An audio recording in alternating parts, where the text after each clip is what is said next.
आइए हम सब दुआ करें। प्रभु यीशु मसीह जो कुछ भी अभी तक हमने सीखा है उसका धन्यवाद करते हैं और चाहते हैं खुदावन आप जो सीखने वाले हैं उसके लिए हमारी बुद्धि और समझ को खोल। प्रभु यीशु मसीह के नाम से मांगते हैं, आमीन। Praise Lord. आप सबका फिर से स्वागत है। एक बार फिर हम मैन आर बिल्डर्स के सेशन के अंदर कंटिन्यू में आगे चल रहे हैं। टी ब्रेक के बाद आपका स्वागत है और हम अभी जो सेशन लेने जा रहे हैं ये थोड़ा सा लंबा चलेगा लंच ब्रेक तक, और उसके बाद लंच का ब्रेक होगा। वो हम आपको टाइम बता देंगे। जो भी ऑनलाइन देख रहे हैं उनको हम टाइम बता देंगे।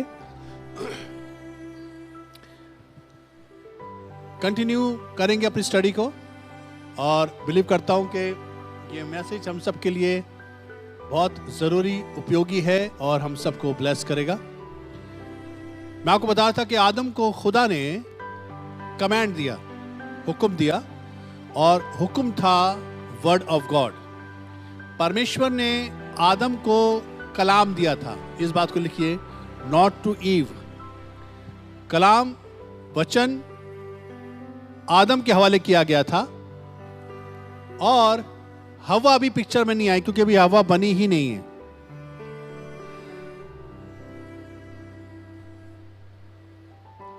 तो खुदा ने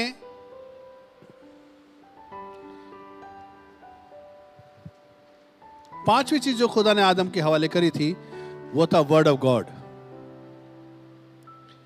और दूसरे शब्दों में हवा जो आने वाली है वो आदम की स्टूडेंट होनी चाहिए थी।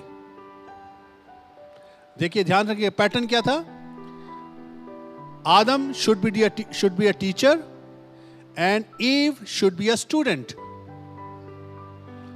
इसका मतलब है पुरुष के पास कलाम दिया गया है और स्त्री को पुरुष के वसीले से कलाम सीखना चाहिए। अब ध्यान से सुनिएगा, सबसे बड़ी प्रॉब्लम जो आज हम फेस करते हैं वो ये है कि औरतों के पास कलाम ज्यादा है पुरुषों से, क्योंकि सबसे ज्यादा चर्च अटेंड करने वाली पुरुष नहीं है, औरतें हैं। So they know more word of God than the man. जितने भी दुनिया भर में कलीसियाएं, मैंने मैक्सिमम लोगों को देखा है, लेडीज सबसे ज्यादा अटेंडीज है। मंदिरों में देखिए, सबसे औरतें जाके पूजा पाठ करती हैं। सिर्फ मस्जिद ऐसी जगह है जहां पर पुरुष जाया करते हैं। गुरुद्वारों में भी औरतें सबसे ज्यादा आगे, मंदिरों में सबसे आगे। और हमारे भारत देश में एक ऐसा मंदिर है जहां पर औरतों को आने के लिए मना किया जाता है। वहां पर औरतों ने धरना दे दिया। वहां पर कहा गया हमें क्यों नहीं आने देते। वही वहां पर लड़ाई झगड़ा हुआ, बाद में शायद सेटलमेंट हुआ, जो भी था, व्हाटएवर। प्रॉब्लम ये होती है कि पुरुष, Y man is inactive, because they don't read Bible, they don't connect with God. खुदा से वो कनेक्ट नहीं होते और इसलिए कलाम उनके पास नहीं आता। इसलिए स्त्रियां अपने पतियों को कलाम सिखाती हैं। उल्टा हो रहा है। आई एम नॉट सेइंग कि ladies should not read Bible, but I am saying कि लेडीज को पैटर्न ये था कि आदम के पास ना वर्ड ऑफ गॉड होना चाहिए था कि स्त्री उसकी स्टूडेंट बननी चाहिए। शी शुड रिकॉग्नाइज कि अगर मुझे खुदा की आवाज कभी सुननी होगी तो मैं अपने पति से पूछूंगी। इस वाली डिस्क्वालिफिकेशन की वजह से पुरुष लोगों ने अपने घर का सही इंतजाम नहीं किया, क्योंकि औरत को खुदा ने बनाया था हेल्पर, हेल्प करने वाली, पर पुरुष ने उसको आगे कर दिया। वो आगे चलकर वो सिखाएगी, वो बताएगी। इसलिए आज के ज़माने में लेडीज पास्टर जब कोई बनती है तो बड़ी खलबली मच जाती है ना, कि लेडी पास्टर। आदमी लोग अपने ईगो को हर्ट होता हुआ देखते हैं, पर गलती किसकी है? गलती पुरुषों की है कि उन्होंने अपनी खुद की जो ऑर्डेन्ड बाय गॉड, खुदा ने आपको कलाम दिया है सबसे पहले, आपने अगर वो स्थान नहीं ग्रहण किया तो दूसरा करेगा। You could not manage that position जो खुदा ने दी थी, कि आपको कलाम चाहिए था, आपको खुदा का कलाम ज्यादा आना चाहिए था, आपकी बीवी आपकी स्टूडेंट होनी चाहिए थी। यह चीज लैक ऑफ पोजीशन की वजह से घरों में प्रॉब्लम आती। फिर ही तब ये हो जाता है कि अरे तुम्हें कुछ नहीं पता, मैं बताती क्या करना है, तुम्हें कुछ नहीं आता। कई दफा लेडीज बोलती तुम्हें कुरंथी निकालो, पहले कुरंथी निकालो, निकाल कहाँ है बताओ, कहाँ है कुरंथी, नहीं पता किधर है, आए बड़े मुझे सिखाने वाले। वाई? आदमी अपने अंदर डीमोरलाइज हो जाता है और ये बात को भूल जाता है कि you must B a teacher. तो वो फिर क्या करता है, जब वो देखता है उसकी औरत के ऊपर चल नहीं रही है तो वो अपना गुस्सा दिखाता है फिर, क्योंकि वो ईगोइस्ट भी तो है अंदर से, उसका ईगो हर्ट हुआ है। और क्योंकि वो फिजिकली थोड़ा स्ट्रांग होता है तो वो फिर अपने हाथ पैर चिल्लाता है और मारपीट शुरू हो जाती घर के अंदर, क्योंकि he is not able to handle. फिर औरत कहती है, फिर वो सारे खानदान में बदनाम कर देते उसको।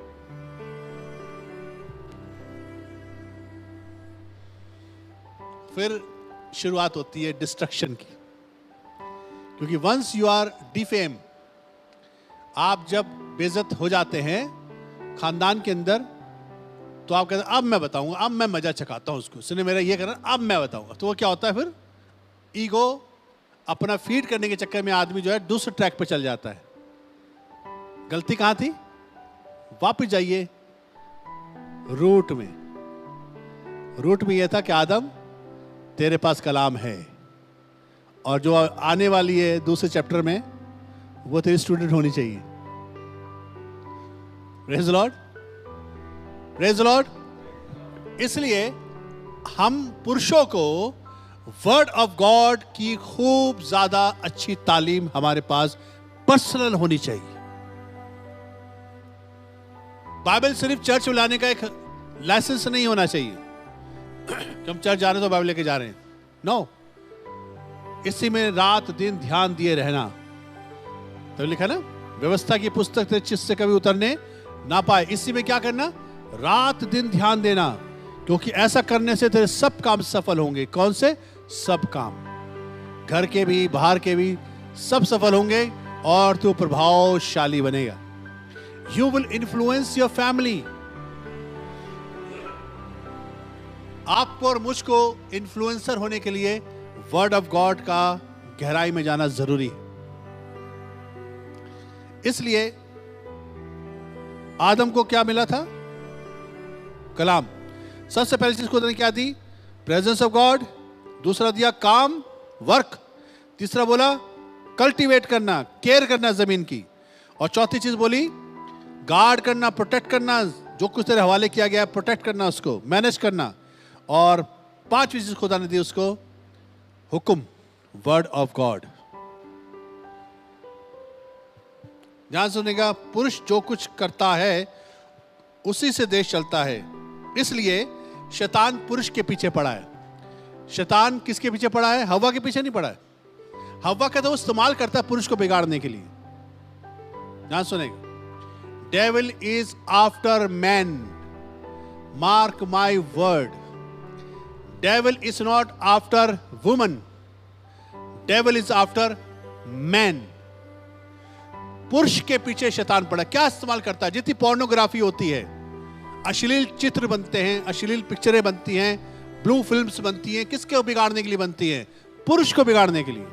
और इस्तेमाल किसका होता है? स्त्रियों का।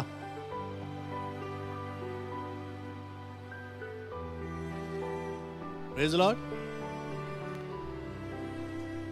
जो भी ऐड आते हैं, बड़े गौर से सुनिएगा, जो भी ऐड आते हैं उनमें लड़कियों को स्कर्ट पहना के खड़ा कर देते हैं, छोटे कपड़े पहना के खड़ा कर देते हैं। वाई? क्योंकि पुरुष उसकी तरफ अट्रैक्ट होकर वो क्या बेच रही है? उस पर ध्यान जाएगा उसका। डेविल इज आफ्टर मैन, पुरुष के खिलाफ है शैतान जो है। उसको पता है अगर फाउंडेशन हिला दी मैंने तो घर अपने आप हिल जाएगा। Praise the Lord. इसलिए शैतान जितना भी कोशिश करता है वो पुरुष को खराब करने की करता है। और क्या इस्तेमाल करता है? शराब, नशा, पुरुष का स्त्रियों को नंगा देखना, ये सब उसको खराब करता है।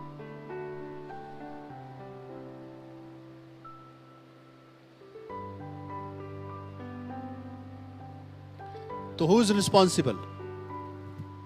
Man, not woman. अभी औरत बनी नहीं है, but devil is after man. शैतान पुरुष के खिलाफ है। उसे मालूम है उसका माइंड पॉल्यूट हो गया। आज जवानों के पीछे शैतान क्यों पड़ा? आपको मालूम है कि अभी छोटे पौधे हैं, अभी से इनको गुनाह में लगा दो।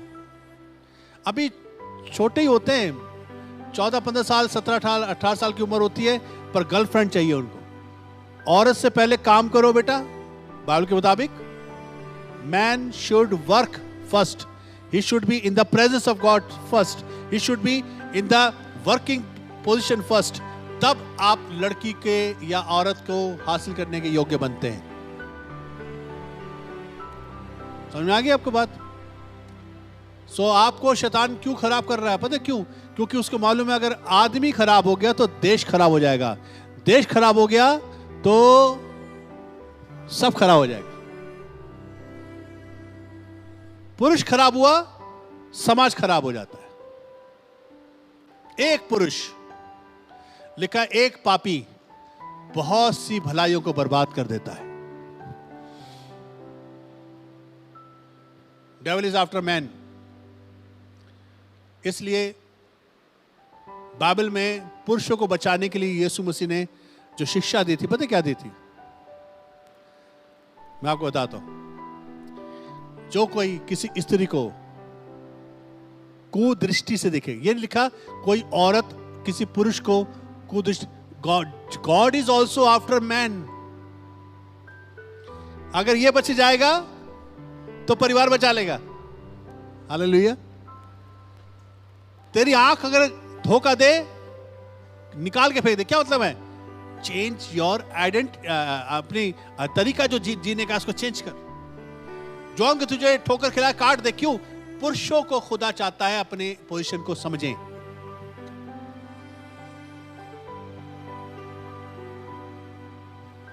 आई am not against ladies, ladies also depend on man.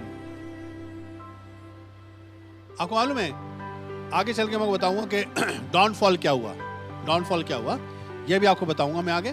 पर डाउनफॉल से पहले पुरुषों के ऊपर हमें फोकस करना बहुत जरूरी है। फाउंडेशनल नीड क्या है? देखिए, ध्यान सुनेगा। पुरुष पहले बनाया गया। लिखिए, पुरुष पहले बनाया गया। पहली चीज जो पुरुष को मिली वो थी इमेज ऑफ गॉड। दूसरा पॉइंट लिखिए, पहली चीज जो खुदा को मिली वो थी इमेज ऑफ गॉड। पहला स्थान जो इंसान को मिला, पुरुष को मिला, वो था ईडन। सबसे पहले पुरुष बनाया गया। दूसरी बात, पहली चीज जो पुरुष को मिली वो थी इमेज ऑफ गॉड। तीसरी बात लिखें, पहला स्थान जो खुदा ने दिया वो था आदम। और पहली आज्ञा जो आदम को मिली थी वो था काम कर, वर्क। दूसरी आज्ञा खुदा ने दी उसको, बोला कल्टीवेट कर, केयर कर। और तीसरी आज्ञा खुदा ने दी उसको और कहा ध्यान रखना, प्रोटेक्ट करना, गार्ड करना, रक्षा करना। और चौथी आज्ञा जो मिली वो थी ओबे करना। ये फल का जो मना किया गया उसको मत खाना। Obey, that was the foundational need जो खुदा ने आदम के हवाले करी थी।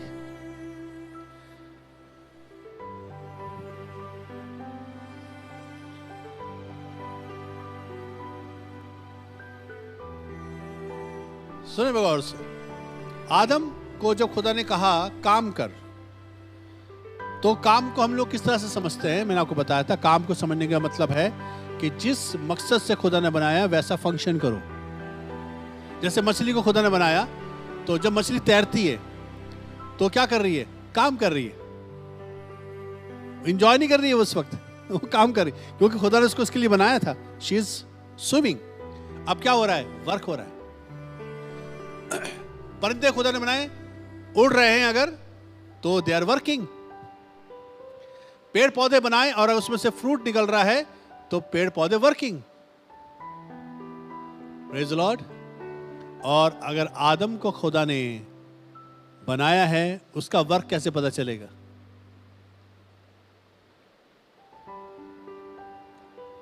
How man look like is working. बड़े गौर सुनेगा। सबसे पहले चीज, आदम पुरुष को खुदा की हुजूरी में रहना पड़ेगा और खुदा के बताए हुए कामों को करना पड़ेगा जो खुदा उसको देता है काम। ध्यान रखे, मैनेजमेंट करे और खुदा की बातों को माना करे। यह है वर्किंग मैन का एक पोजीशन। हम लोग सोचते हैं कि आदम को सिर्फ घर से बाहर निकल के काम धंधा करके पैसे लाके औरत को दे देना, ये उसका काम है। नहीं, ये काम नहीं है, ये पार्ट ऑफ काम है। पर आपको वर्ड ऑफ गॉड पर आगे बढ़ना बहुत जरूरी है, प्रेजेंस ऑफ गॉड में बना रहना जरूरी है, और जो कुछ खुदा ने आपके हवाले करा उसको सही मैनेज करना, मैनेजमेंट का होना बहुत जरूरी है। और कई दफा जो हम मैनेज नहीं करते, मैंने आपको बताया था, हम उसको लूज कर देते हैं।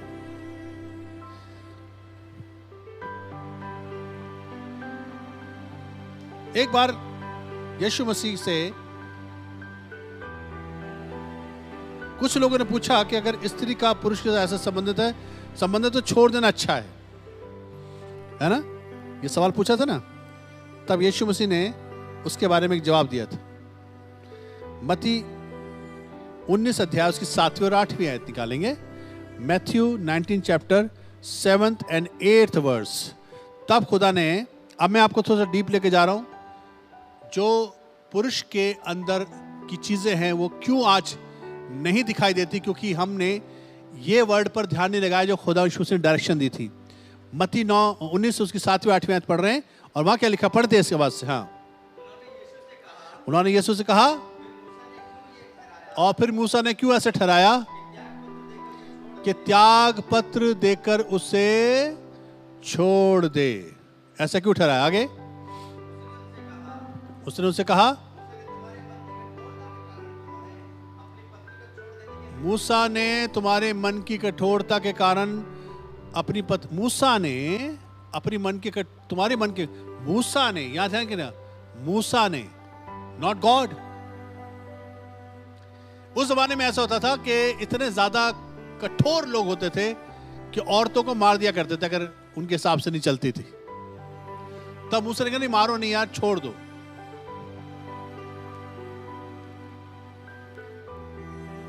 तुम्हारे मन की कठोरता के कारण उसने छोड़ने के लिए क्या था, त्याग पत्र देने के लिए क्या था। पर आगे क्या लिखा है, परंतु आरंभ से ऐसा, आरंभ क्या मतलब है? Genesis 1st chapter, genesis 2nd chapter, जो उत्पत्ति में पहले अध्याय और दूसरे अध्याय का जिक्र हो रहा है। यहां पर आरंभ में ऐसा नहीं था। आरंभ में जाना बहुत जरूरी है। रिश्ते को समझने के लिए, परिवार को समझने के लिए आरंभ में जाना जरूरी है। जो आज सिचुएशन दिखाई देती है, आज डिवोर्स रेट क्यों हाई, आपको मालूम है? डिवोर्स रेट हाई क्यों है आज? उसका रीजन यह है क्योंकि आरंभ में नहीं गए। 1970 में, आपको मैं थोड़ी सी हिस्ट्री बता रहा हूं। ये डिवोर्स रेट 1970 के बाद क्यों ज्यादा हुआ? पहले आपने कभी सुना कि दादा दादी ने अपनी पत्नी को छोड़ दिया, डिवोर्स कर दिया? कभी सुना आपने? Why we listen today? 1970 के बाद हम ज्यादा क्यों सुनते हैं? क्योंकि कुछ हुआ था। हिस्टोरिकल फैक्ट बता रहा हूं आपको। पहले जमाने में जो सिस्टम था वो ये था कि आदमी जा रहा है घर से बाहर काम करने, रात को आ रहा है 8 घंटे के बाद, और औरत घर में खाना बना रही है, बच्चे पाल रही है, और उसके बाद अपने पति के लिए लाली पाउडर लिपस्टिक लगा के शाम को वेट कर रही कि पति आने वाले हैं।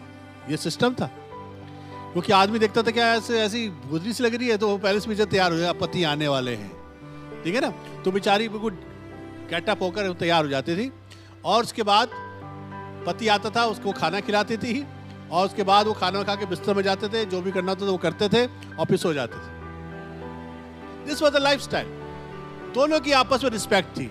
तू मेरा बच्चों को संभाल रही है और वो कहती थी तुम मेरे घर को मुझे खाना खिला रहे हो, मेरी जरूरतें पूरी कर रहे हो, और तुम दोनों की आपस में रिस्पेक्ट थी। They don't fight each other. कोई लड़ाई झगड़ा था ही नहीं। प्रॉब्लम पता क्या भाई, 1970 के बाद सेकेंड वर्ल्ड वॉर जब हुई थी, सेकेंड वर्ल्ड वॉर में 1972 की बात आई थिंक 1972, तब सेकेंड वर्ल्ड वॉर में क्या हुआ कि पुरुषों को भेज दिया गया लड़ाई करने के लिए, और स्त्रियां जो घर में थी उनको फैक्ट्री भेजा गया कि तुम जाओ अपने बच्चों को भी गोदी में ले जाओ, कोई बात नहीं, और अपने बच्चों समेत तुम फैक्ट्री में जाके बुलेट बनाओ। तो वो गोली बनाया करती थी, बंदूक में डालने वाली। तो आदमी लोग लड़ाई में गए हुए हैं, औरतें बंदूकों में गोली बनवा रही हैं फैक्ट्रियों में जाकर। ये जो काम का सिलसिला शुरू हुआ है ना, औरत का घर से बाहर निकल के काम करने का, ये सेकेंड वर्ल्ड वॉर के बाद शुरू हुआ है।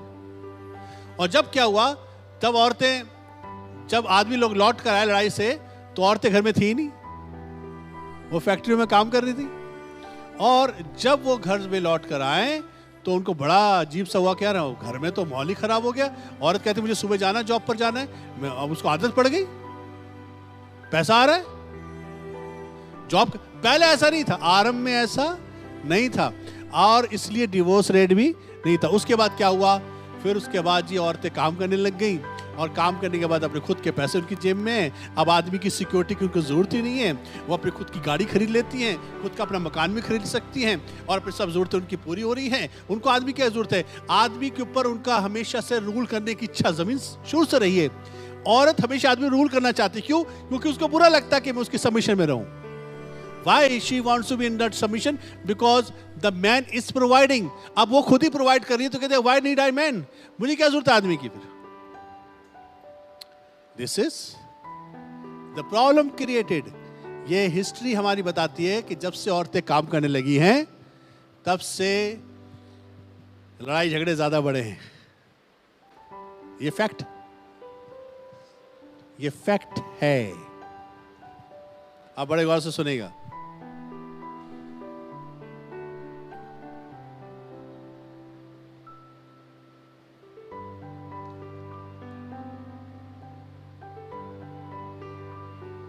खुदा ने आदम को काम दिया था, और आदम वॉज अ वर्किंग मैन।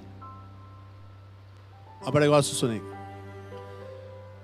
इस शख्स को खुदा ने कहा कि आदम का अकेला रहना अच्छा। औरत क्यों बनाई गई आपको मालूम है? औरत बनाई गई आदम का अकेला रहना अच्छा नहीं है। जो यहां पर वर्ड है ना, man should be not alone, जो अलोन वर्ड है ये लोनली वर्ड से नहीं है। एडम वॉज सो हैप्पी अपनी लाइफ में, इंडिविजुअलिटी में। वर्किंग मैन है, ख्याल रख रहा है, कल्टीवेट करता है, ख्याल रखता है, एंड इज हैप्पी। कहीं नहीं लिखा कि आदम उदास होकर बैठ जाता था। ये पादरियों ने गलत शिक्षा दी। ये गलत शिक्षा है कि आदम बड़ा उदास रहता था, तब खुदा ने कहा let me make another helper. Adam was so happy, खुदा से रोज सुबह शाम मिल रहा है, खुदा के साथ में बैठता है, बातें करता है, और खुदा कहता है नाम रखना है, कल मैं आऊंगा, देर देखना क्या क्या नाम रखे। 7 जानवरों के नाम रख के रखता है, ये शेर है, ये भालू है, चीता है, सबको नाम रख दिया उसने बड़ा बड़ा। He was working man, satisfied. क्या लिखा हुआ है सुनिए बड़े गौर से। बाइबल क्या बताती है? परमेश्वर की निकटता में आनंद की, और आदम कहाँ रहता था? परमेश्वर की हुजूरी में। तो यहां पर उदासी कहां से आ गई? Where is Adam was unhappy? Adam was not unhappy. Adam was so satisfied. खुदा का जो मकसद ये था कहने का कि आदम का अलोन जो वर्ड है ना, ये इसका सही मतलब ये है, हिब्रू वर्ड है इसका ऑल इन वन। आदम में खुदा ने 6 बिलियन लोग देखे थे और आदम के अंदर से जनरेशन को बाहर आना था और खुदा ने कहा आदम का ऑल इन वन रहना अच्छी बात नहीं है। इसका मतलब है सारी सृष्टि जो आदम के अंदर है, जितनी इन्वेंशन होनी है, अभी जितने हवाई जहाज भी बनाने हैं, अभी कितनी चीजें हैं, सब आदम में छिपी हुई है।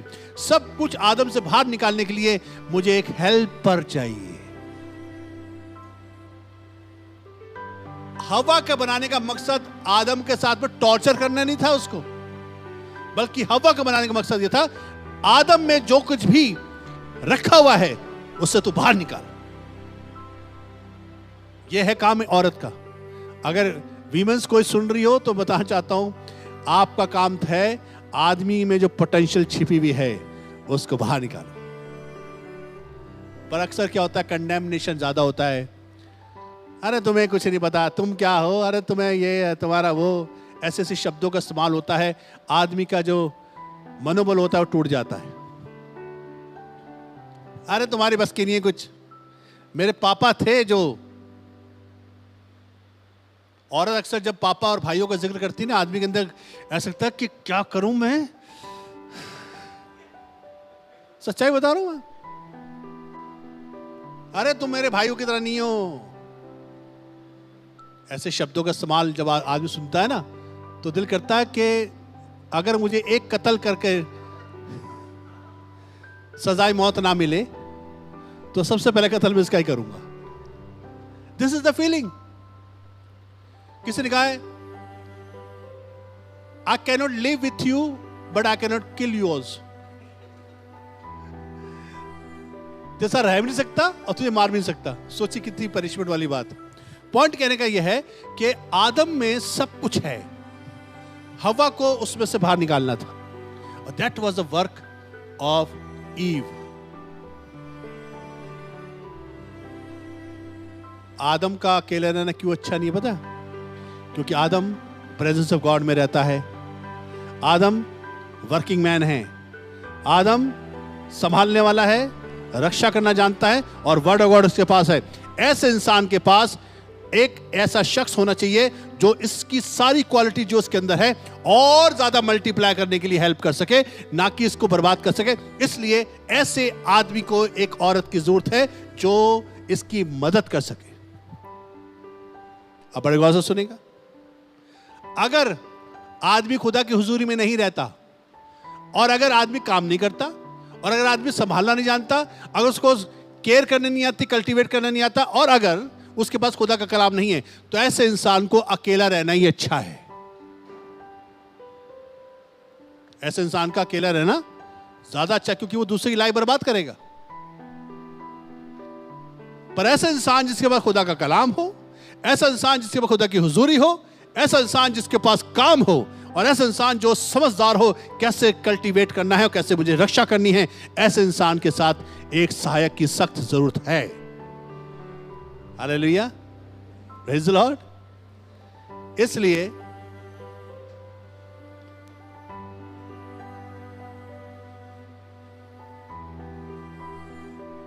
स्त्री जब मिले आपसे तो आप प्रेजेंस ऑफ गॉड में होने चाहिए। जो अनमैरिड हैं उनसे बात कर रहा हूं। आरंभ में ऐसा नहीं था। आरंभ में यह सिस्टम था जो मैंने बताया आपको।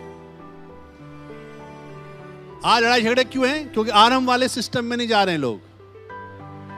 शुरुआती सिस्टम को समझिए। आज जब औरत काम धंधा करने ले जाती है, पैसे कमाने ले जाती है, तो आदमी को कुछ ही समझती है, this is wrong. You need someone जिसके साथ आप सबमिशन में काम कर सको। और औरत अक्सर आदमी को कुछ नहीं समझती when she has a security. और औरत को पता क्या चाहिए होता है? आपको बताता हूं। औरत को चाहिए होता है सिक्योरिटी और पोजीशन, कि उसकी पोजीशन और उसकी सिक्योरिटी आदमी देता है तो शी फील्स ओके। पर अक्सर होता क्या है कि जब रिवर्स हो जाता सिस्टम तो गड़बड़ हो जाती है। रिवर्स सिस्टम के अंदर एक ऐसा माहौल पैदा होता है जिससे इंसान मैनेज नहीं कर पाता। इसलिए आदमी अपने आप को खो देता है, खो जाता है माहौल में, क्योंकि वहाँ पर उसको लगता है कि अगर मैं बोलूँगा तो फिर दोबारा लड़ाई झगड़े परेशानियाँ क्रिएट होंगी। इसलिए जो प्रॉब्लम आती है वो आती है कि इंसान अपनी अंदर जो खुदा की काबिलियत है आदम के अंदर, वो जब बाहर नहीं निकलती है तो इंसान जो है अपने अंदर ही घुलता रहता है, डिसफंक्शन करता है। आपको खुदा ने पोटेंशियल के साथ भेजा है, आपको खुदा ने कल्टीवेट करने की गिफ्ट दे रखी है, आपके अंदर खुदा का कलाम आना चाहता है, आपके अंदर खुदा की प्रेजेंस रेस्ट करना चाहती है, पर ये सब चीजें हमने रोक रखी है because of the wrong environment. इस रॉन्ग एनवायरमेंट की वजह से हम लोग सही तौर से आगे ग्रो नहीं कर पाते हैं। इसलिए आज जो सबसे बड़ी प्रॉब्लम है वह है हमारी आपकी जिंदगी के अंदर परमेश्वर की मर्जी के मुताबिक एक तरीका जो हमें दिया गया है उसके हिसाब से हमें चलना है। जैसे मैं आपको बताता हूं, एक परिवार में एक हेड होना चाहिए। हेड का मतलब होता है, ये एक हेड है ना, ये हेड है। ये हेड क्या करता है? ये हेड डिसाइड करता है मेरी बीवी के साथ, मेरे बच्चों के साथ, मेरी फैमिली के साथ क्या होना चाहिए। और अगर दो हेड हो तो क्या होगा? जिस घर में दो हेड हैं, कभी आपने देखी कार्टून फिल्म है जिसमें दो नाग हैं, एक ही बॉडी है, दो नाग दिख रहे हैं, दो मुंह दिख रहे हैं, किसी किसी फिल्मों में दिखाते हैं ना, दो हेड वाले बंदा, वो बड़ा खतरनाक होता है क्योंकि वहां दो दिमाग काम कर रहे हैं। अब ध्यान सुनेगा, इस सिस्टम को जो खुदा ने बनाया आरंभ में ऐसा नहीं था। इसलिए बाइबल बताती क्या है, बड़ी गौर से सुनेगा, बाइबल बताती है हर एक स्त्री का सिर पुरुष है। हर एक स्त्री का सर, हेड कौन है? पुरुष। हर एक पुरुष का सर मसीह यीशु है और मसीह यीशु का सर परमेश्वर। This is the system. अगर आपने यीशु मसीह के सर को देखा तो आपने खुदा को देखा। अगर आपने पुरुष के सर को देखा तो मसीह को देखा, और आपने अगर स्त्री के सर को देखा तो पुरुष को देखा। This is the system. कैसे होता है? इसलिए लिखा हुआ है स्त्री को सर ढांकना जरूरी है। It's a sign of submission, nothing to do with God. खुदा की इज्जत के लिए नहीं है ये। कई लोग कलीसिया में आके अभी अपनी पति से झगड़ा करके आए हैं और जली कटी सुना के आए, और उसके बाद चर्च में आके पल्ला डाल के, खुदा बाप तू तो जानता है। खुदा कहता है किसकी इज्जत कर रही भाई? किसकी इज्जत? मेरी इज्जत नहीं, मेरी इज्जत तुम्हारा पुरुष है जो, उससे होती है। जब तुम उसकी इज्जत करती हो तो खुदा की इज्जत होती है। तुमने अपने सर की बेइज्जती करी है। It's a system. मेरे पास समय नहीं है कि मैं आपको रिलेशनशिप के बारे में और बताऊं, पर मैं आपको बताना चाहता हूं this is the plan of God कि घर में एक हेड होना चाहिए। आपको अपनी पत्नी से ज्यादा वाइज होने के लिए ज्यादा नॉलेज होनी चाहिए। अगर वो ज्यादा वाइज होगी तो आपको हमेशा डोमिनेट करेगी। क्यों? क्योंकि आपको अपनी पोजीशन नहीं पता। आपको अपनी पोजीशन समझने के लिए you must go for more knowledge, more word of God. अपनी पोजीशन को समझें ताकि अपने घर की अच्छी देख रेख कर सकें और सिस्टम खराब मत होने दीजिए। घर में दो हेड नहीं होने चाहिए, घर में एक ही हेड होना चाहिए। Praise the Lord. हेड का मतलब है डायरेक्शन देने वाला एक शख्स होना चाहिए, वन, जो कि पुरुष खुदा ने बनाया है। Hallelujah.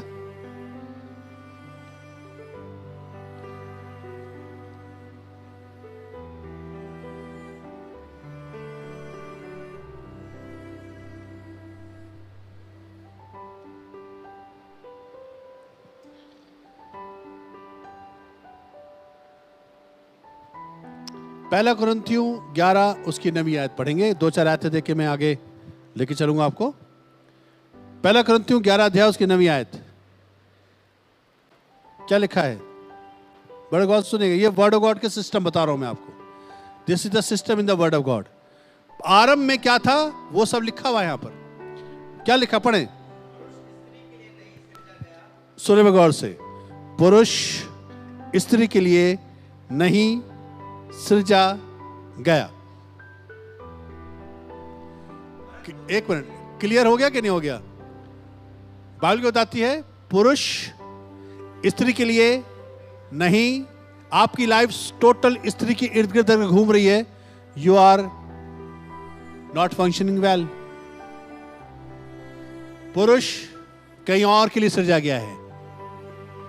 We have to find out. पुरुष सिर्फ स्त्री के लिए नहीं सृजा गया है।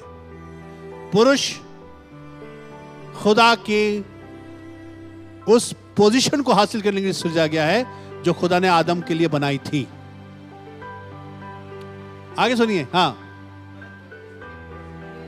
परंतु स्त्री को खुदा ने पुरुष के लिए सृजा है। कि तो इस चीज को समझ रहे हैं? स्त्री का बनना पुरुष की रिक्वायरमेंट थी। पुरुष का बनना खुदा की रिक्वायरमेंट थी। सिस्टम समझिए। Let us make man according to our image and our likeness. Let us make man, जमीन पर अधिकार रखेगा। खुदा को जरूरत थी कि मैनेजमेंट की, मैनेजर की। खुदा ने बनाया आदम। अब आदम के लिए स्त्री की जरूरत है।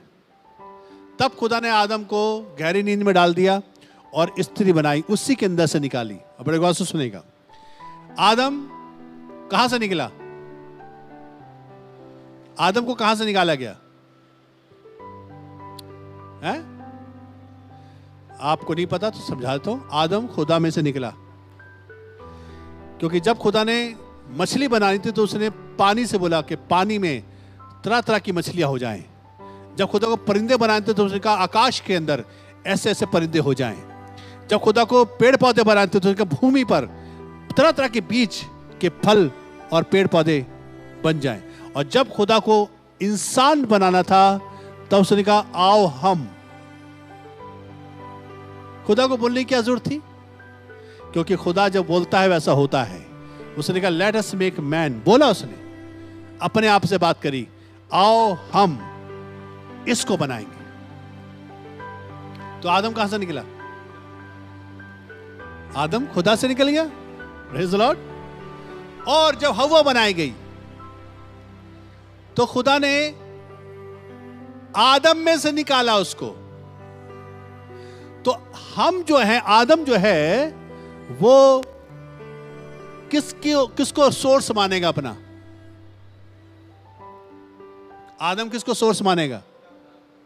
बोले खुदा को। God is a source for Adam. और जब हव्वा अपने सोर्स मानेगी, किसको मानना चाहिए उसको? कहां से निकली हव्वा? आदम में से। तो आदम जो है हव्वा का सोर्स है और आदम का सोर्स खुदा है। This is the system, this is the system. और इसको ब्रेक करने की वजह से लड़ाई झगड़े होते हैं।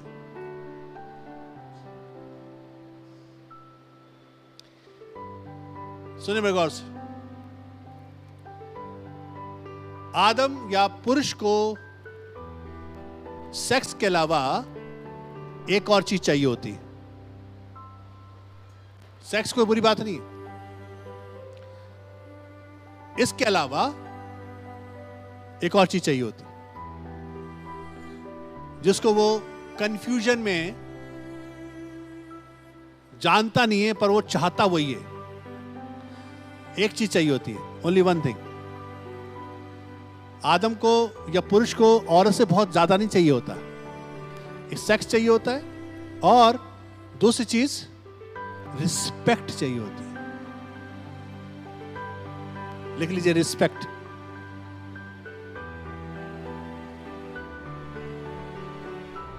Why he needs respect? Why we respect God? बड़े गौर से सुनेगा। हम खुदा को रिस्पेक्ट क्यों देते हैं?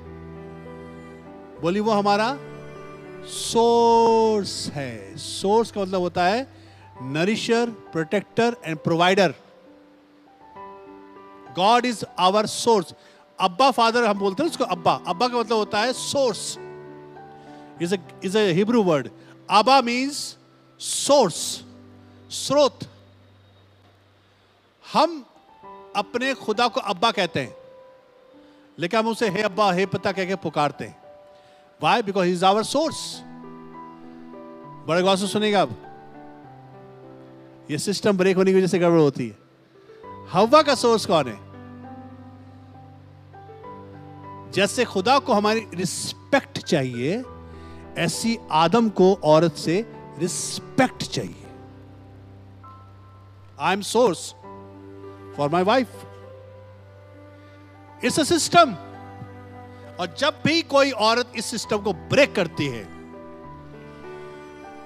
उस घर में लड़ाई झगड़े होते हैं। क्योंकि आदम को, इंसान को, पुरुष को, वो कहता है सब कुछ ले ले, रिस्पेक्ट पर आंच मत आने देना। और आदमी सब कुछ झेलने को तैयार हो जाता है अगर उसकी इज्जत बनी रहती है। जो औरत अपने आदमी को घरों में, खानदानों में, रिश्तेदारों में बदनाम कर देती है ना, आदमी उससे मोहब्बत करना छोड़ देता है। ये फैक्ट। फिर समझौते की जिंदगी जीता है सिर्फ,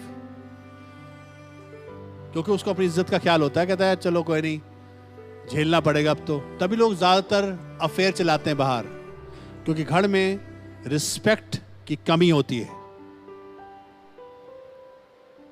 आई am not saying it is बाहर अफेयर चलाना चाहिए, पर this is the reason. So when you dysfunction, जब आप डिसफंक्शन करते हैं, आरंभ में ऐसा नहीं था, तभी यीशु मसीह आरंभ लेके गए। आरंभ क्या है? उत्पत्ति पहला अध्याय और दूसरा अध्याय।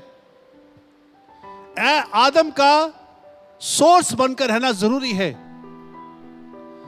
और जैसे वो रिस्पेक्ट करता है अपने सोर्स की, वैसे वो एक्सपेक्ट करता है कि वो भी अपने सोर्स की रिस्पेक्ट करे। पर at the same time vice versa, औरत को क्या चाहिए है? औरत को चाहिए मोहब्बत।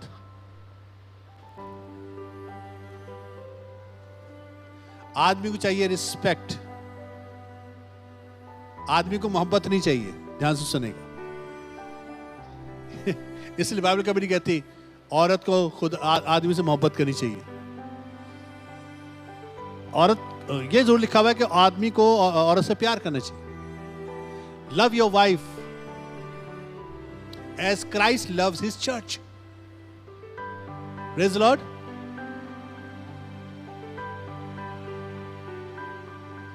आदमी को रिस्पेक्ट चाहिए, औरत को प्यार चाहिए। इसलिए मैन इज अ गिवर। लिखिए, man is a giver, he is not a receiver. Body structure देखिए आदमी का, he is a giver.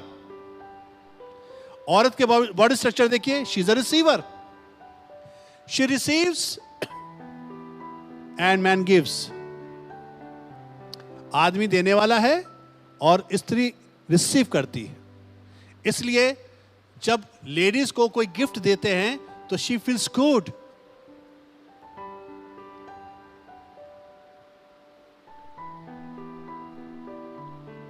She is a receiver. इसलिए पुरुषों को अपनी आइडेंटिटी को समझना बहुत जरूरी है। They are the givers, so you have to give love, you have to give protection, you have to give word of God, you have to give presence of God. जो कुछ खुदा ने आपको दिया है वो सब देने की जरूरत है। और what she has to do, she has to receive presence of God, she has to receive the work, ताकि उसमें वो हेल्प कर सके। She has to receive what, cultivation, कि उसको सुधारने के लिए। नहीं, देखो हमारे खानदान में ऐसा नहीं होता, तुम्हें ऐसा नहीं करना चाहिए। You have to cultivate your wife and you have to protect her. इसके एक्सपेक्टेशन में आदमी को क्या चाहिए? Respect. I am a giver, you must respect. Hallelujah. और जो भी ये ब्रेक करता है सिस्टम, उस घर में लड़ाई झगड़े, डिवोर्स, सब कुछ होता है। आरंभ में ऐसा नहीं था। इससे पुरुषों को खुदा ने कहा है अपनी पोजीशन पर डटे रहो। You must be in the presence of God, you must be working, you must be cultivating and you must be guarding and you must be giving the word of God. इस तरह से function करोगे तो आप अपनी respect को accept करोगे। ऐसे पुरुष को हर औरत पसंद करती। और जब आप वर्किंग नहीं रहते, जब आप प्रोवाइडर नहीं बनते, जब आप गिवर नहीं बनते, तो औरत आपको डिसलाइक करना शुरू कर देती, because she is a receiver, she is not a giver. What she gives, what ever you give her, she multiply and gives you back. क्योंकि आप बड़े गौर से सुनेगा, जब आप औरत को जो देते हैं वो आपको वापस करके वापस दे देती है, मल्टीप्लाई करके। व्हाटएवर आप उसको स्पर्म देते हैं, वो बच्चा बना के आपके हवाले कर देती है। लो जी, ओके। आप राशन लेकर आते हो, घर पे राशन देते हो, खाना वाना बना के आपके घर में प्लेटों में आपके सर्व कर देती है। She multiplies things. आप उसको प्यार देते हो, वो मल्टीप्लाई करके आपको रिस्पेक्ट दे देती है। जिसको आप प्यार कहते हो, एक्चुअली वो आपको रिस्पेक्ट करती है। जब आप औरत को हेडेक दोगे तो वॉरफेयर घर में तैयार रहेगी। If you give what ever you give, वापस मल्टीप्लाई करके। लो जी, आप एक वर्ड दोगे औरत को, वो सेंटेंस बना के दे देगी। एक सेंटेंस दोगे, वो पूरी वोकैबुलरी तैयार कर देगी, एक बुक बना के छाप के दे देगी। लो पकड़ो। तभी तो आदमी कहता है तेरी और जुबान थी कैसे चलती है, वो तुमने दिया था थोड़ा सा, ले 1.5 बना के लिए, लो पकड़ो। Multiply, she multiplies things. Praise the Lord. ज्यादातर आदमी लोग औरतों को पहचानते नहीं है क्या चीज, difficult to handle. You know why? Because you don't know yourself. आप अपने आप को नहीं जानते तो उसको क्या जानो। Praise the Lord. इसलिए आपको और मुझको मैन बनना जरूरी है। And man is a builder. Man is a builder. वो बिल्ड करना जानता है, उसको मालूम है what I have to do, मुझे कैसे कैसे कैसे कैसे करना है। Man is a builder. अपनी पोजीशन पे आ जाइए। अपनी पोजीशन क्या है? बोलिए प्रेजेंस ऑफ गॉड, बोलिए वर्क, तीसरी बात बोलिए कल्टीवेटिंग, और चौथी बात है गार्ड, और पांचवी बात है वर्ड ऑफ गॉड का ज्ञान। इस पोजीशन पे जब आप मूव करोगे, आप अपने घर को संभालने वाले बनोगे, बनाने वाले बनोगे। तभी आपके बच्चे आपके अंडर में रहेंगे, सबमिशन में रहेंगे। इसलिए ज्यादातर जो झगड़े होते हैं वो ये होता है। मेरी इंटरव्यू बहुत सी लेडीज के साथ भी हुआ है। मैंने पूछा, मैंने कहा आप क्यों नहीं अपने हस्बैंड के सबमिशन, कहते हैं आदमी हो तो सबमिट करें। तो मैंने, ये कौन है? ये आदमी के नाम पे धब्बा है। Because he is not working, he is not cultivating and he is not guarding and he has no word of God and he never lives in the presence of God. खुदा की हुजूरी में नहीं है। गाली गलो, लड़ाई झगड़े, ऐसी बदतमीजी चली करती, वो भी कहता मैं भी हाथ पे चलाने वाला अब्यूज कर। ऐसे आदमी के अंदर में सबमिशन में औरत नहीं रहती है। गलती हमारी कि हमने अपनी पोजीशन को बरकरार नहीं रखा है। हम गिरे हैं नीचे, इसलिए हमें गिरी हुई औरत मिली और उसने हमें और नीचे गिरा दिया। सही बताओ भाई, जिस लेवल पे आप रहते हो वहीं की औरत लोग लेकर आओगे ना, कि लेके आओगे? जिस लेवल पे आप रहते हो उसी लेवल की। कई लोग कहते हैं भाई हमारे खानदान की बराबर होनी चाहिए कोई। क्यों कहते हैं वाली बात? अगर आप यहां पर हो और आप यहां वाली ले आओगे तो आप उसके बाद 2 साल बाद नीचे दिखाई दोगे, क्योंकि आपको हेल्प कहां करेगी वो तो आपसे रिसीव करना चाहती है ना। और आप उससे दे रहे हो वो आपको क्या दे रही है? जो उसके पास है लेवल, वो लेवल देगी। इसलिए आदमी के हवाले औरत होनी चाहिए प्रेजेंस ऑफ गॉड के अंदर। Out of presence of God लेकर आओगे, हमेशा प्रॉब्लम रहेगी। Praise the Lord. समझ में आ रही है आपको कहानी? आरंभ में ऐसा नहीं था। मूसा ने कहा था तुम्हारी कठोरता की वजह से, पर आरंभ से ऐसा नहीं था। आगे पढ़िए, आरंभ से कैसा नहीं था?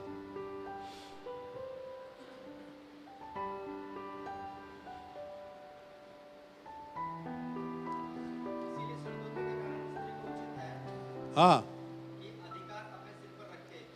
अधिकार अपने सर पर रखे। हाँ, मैंने आपको पहला क्रंथ 11:9 पढ़वाया, दोबारा पढ़ दीजिए इसको। हाँ हाँ हाँ हाँ हाँ, स्वर्गदूतों के कारण वो अपने अधिकार सर पर। स्वर्गदूतों का जिक्र क्यों है यहां पर, आपको मालूम है? क्योंकि जब स्त्री और पुरुष खुदा के साथ चल रहे होते हैं तो इनके फरिश्ते इनको देख रहे होते हैं। आप जितने बैठे हो ना, आप सबके फरिश्ते हैं, मेरा भी है, हम सबके फरिश्ते हैं। और फरिश्ते जब हमें डिसफंक्शन करते हुए देखते हैं तो बुरा मानते हैं, अरे यार ये समझे नहीं। इसलिए स्त्री पुरुष के लिए बनाई गई है, अधिकार सर पर रखे, यानी कि रिस्पेक्ट योर पोजीशन। जब आप सर पे पल्ला रखती हो ladies, you respect your position, कि जहां पर खुदा ने आपको रखा है आप रिस्पेक्ट करते हो, और वह है आपका पुरुष का सर जिसकी आप इज्जत दे रहे हो खुदा के सामने। Praise the Lord. ये सिस्टम है। एक आयत और पढ़ेंगे,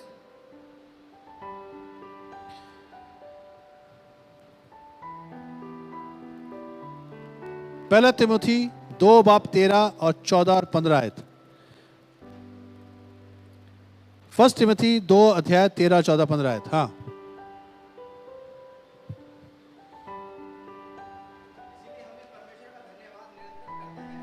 हाँ हाँ हाँ, पहला तिमोथी पढ़ रहे हैं आप? हाँ, गलत पढ़ रहे। आदम पहले और फिर हवा बनाई गई। आदम बहकाया नहीं गया, पर स्त्री बहकाने में आकर अपराधीन हुई। आगे पढ़ें।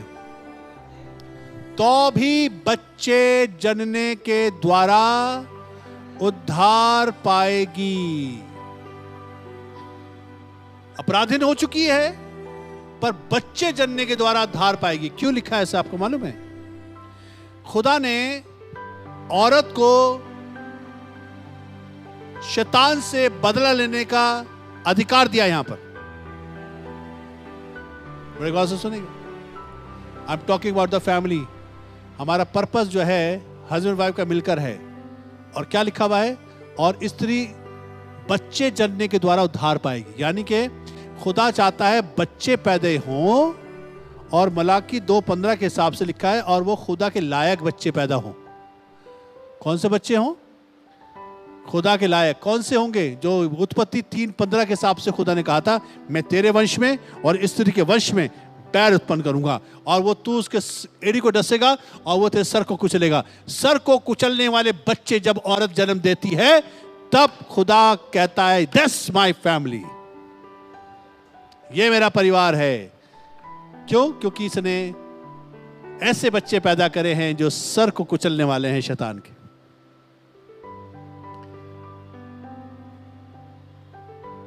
दोनों का काम है, पति पत्नी का मिलकर काम है। अपने अपने फंक्शन को समझ के चलना जरूरी है। इसलिए पुरुष जब तक अपनी पोजीशन को हैंडल नहीं करेगा, कुछ हैंडल नहीं कर सकता। आपको अपनी पत्नी के लिए टीचर एजुकेटर और एक ऐसा हीरो बन के रहने की जरूरत है वो आपको फॉलो कर सके। Praise the Lord. ये रिस्पॉन्सिबिलिटी आपकी और मेरी है। इसके लिए हम अपनी पोजीशन से बाहर ना आए। प्रेजेंस ऑफ गॉड, खुदा की खिदमत, काम जो हमें दिया है और जो हमें रिस्पॉन्सिबिलिटी दिया, जो वर्ड ऑफ गॉड हमें दिया है, उसमें अच्छे मैनेजर बनकर खुदा के काम को करें, तब परमेश्वर मुझे और आपको आशीष देगा। Praise the Lord. आइए हम दुआ करेंगे और इस सेशन को हम समाप्त करके दूसरा सेशन कंटिन्यू स्टार्ट करेंगे। प्यारे खुदावंद यीशु गुजार हैं, तो हमें सिखा रहा है, बता रहा है किस तरह से हमें अपनी पोजीशन पे वापस पहुंचना है। मैन को बिल्डर बनने के लिए जो तूने सौंपा है वहां तक जाने की सहायता कर, ताकि हम प्रभु जी अपनी पोजीशन में रहकर, अपनी उन स्थान में रहकर तेरे नाम को ऊंचे पर ले जाएं और अच्छे गिवर बन सकें और कल्टीवेट कर सकें और बहुतों के लिए बरकत का वसीला बन सकें। हमारा परिवार, हमारा खानदान, हमारा समाज, सब प्रभु जी हमारी तरफ देख रहे हैं। हमारी मदद कर, हमें मैन बनने की सहायता कर। यीशु मसीह के नाम से मांगते हैं, आमीन। Praise the Lord. आइए हम लोग सेशन सेकंड में चलेंगे और आई बिलीव कि हम सबको खुदा ब्लेस करने जा रहा है सेकंड सेशन में। और आज का जो टॉपिक है सेकंड सेशन का, वो बहुत इंपॉर्टेंट है और वो है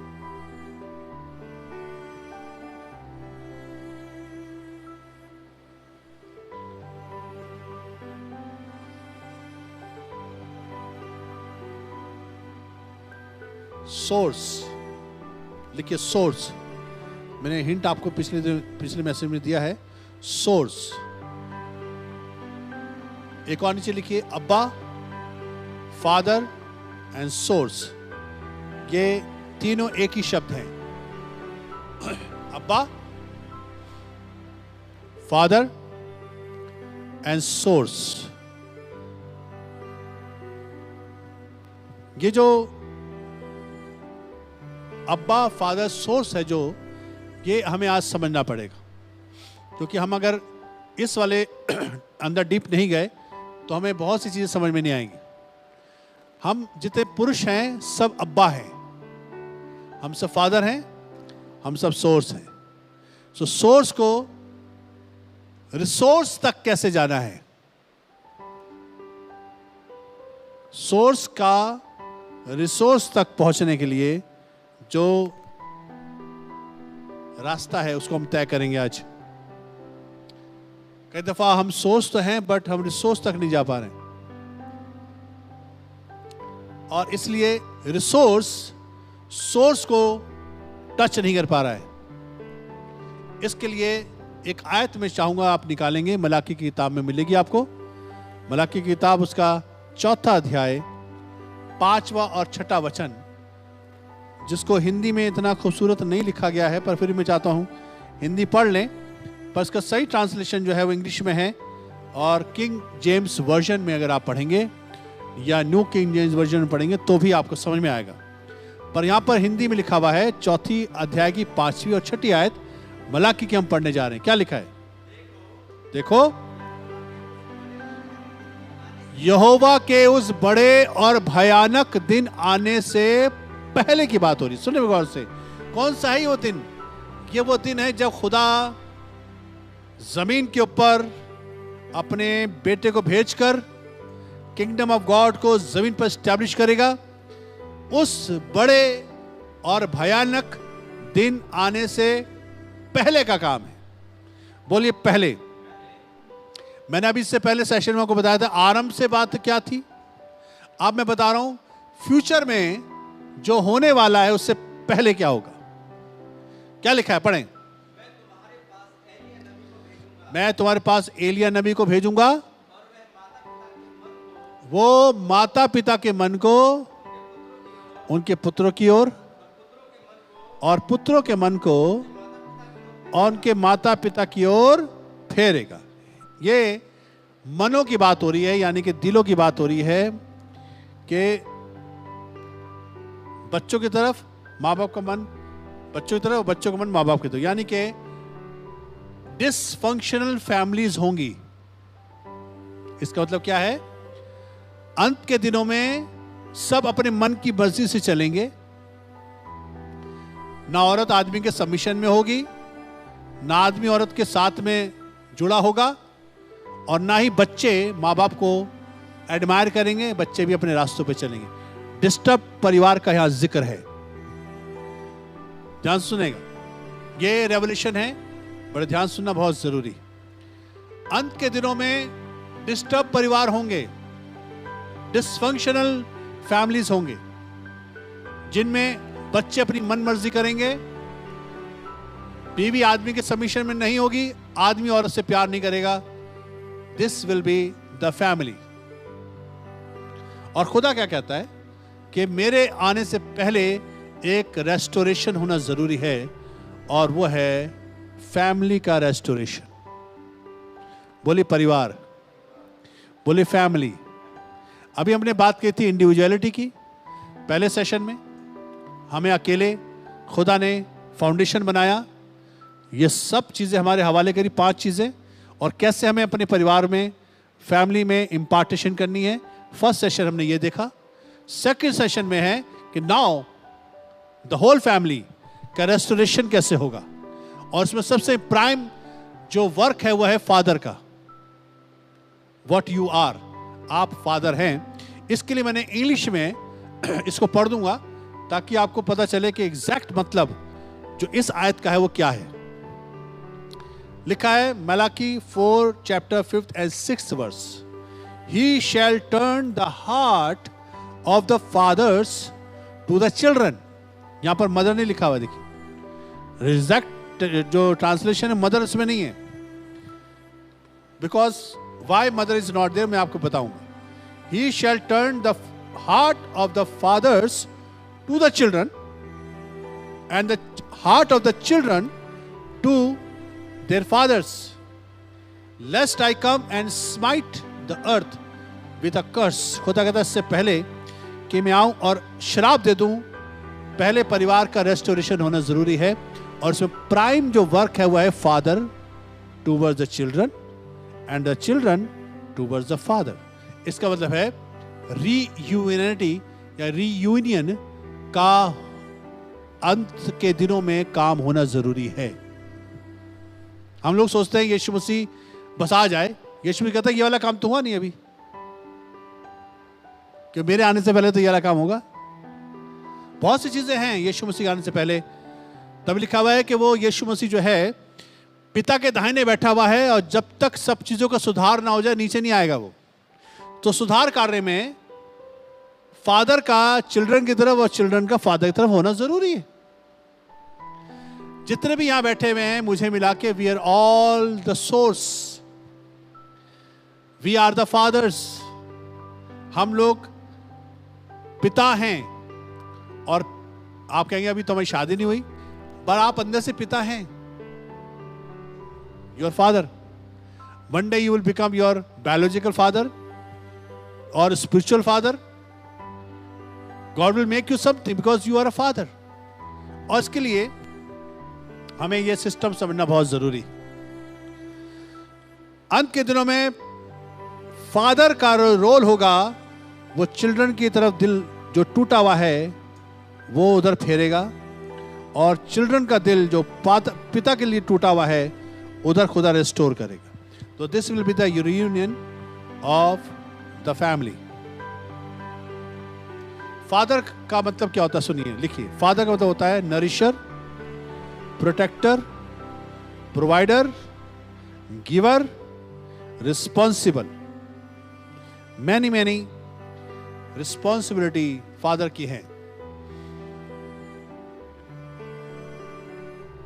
father is nourisher, father is protector, father is provider, responsible, and father is a giver. पौलुस कहता है मैं अपने लड़के वालों के लिए आनंद से खर्च करूंगा, और कहता है मैं खुद भी खर्च हो जाऊंगा। ही इज अ गिवर। कहता है मैं खुशी से खर्च करूंगा अपने आप को। क्यों? क्योंकि I want to give, I want to protect, I want to nourish my children. और इसलिए खुदा जो कहना चाह रहा है वो ये कहना चाह रहा है कि पिता की जो पोजीशन है, जो फादर वर्ड है ना, सुनिए गौर से, father is not connected with the biological connection. ये एक शारीरिक वो नहीं है कनेक्शन। फादर का मतलब होता है एक पोजीशन। आप किसी के लिए भी फादर बन सकते हैं, अनाथों के पिता बन सकते हैं आप, जिनके पापा आप नहीं है बायोलॉजिकल, पर आप उनके पिता बन सकते हैं। क्यों? क्योंकि आपके पास वो पोजीशन है। You can become father to many. खुदा ने मुझे बहुतों का पापा बनाया है। जिनके पापा नहीं है मैं उनका पापा भी हूं। क्यों? क्योंकि दैट्स माय पोजीशन। वो पोजीशन, कईयों के पिता संसार में नहीं है पर वो मुझे बाप के हैसियत से रिस्पेक्ट करते हैं। I love them like my son, my daughter. क्यों? That's a position. और खुदा क्या कह रहा है कि अंत के दिनों में पिता के दिल को बच्चों की तरफ और बच्चों के दिल को पिता की तरफ मैं यूनाइट करूंगा। Family is the oldest institution on earth, even older than a church. यानी कि जो परिवार है वो जमीन के ऊपर सबसे पुराना एक उपक्रम है, या यूं कहें एक इंस्टीट्यूशन है जिसको खुदा ने ऑर्डेन किया था, और ये चर्च से भी पुराना है।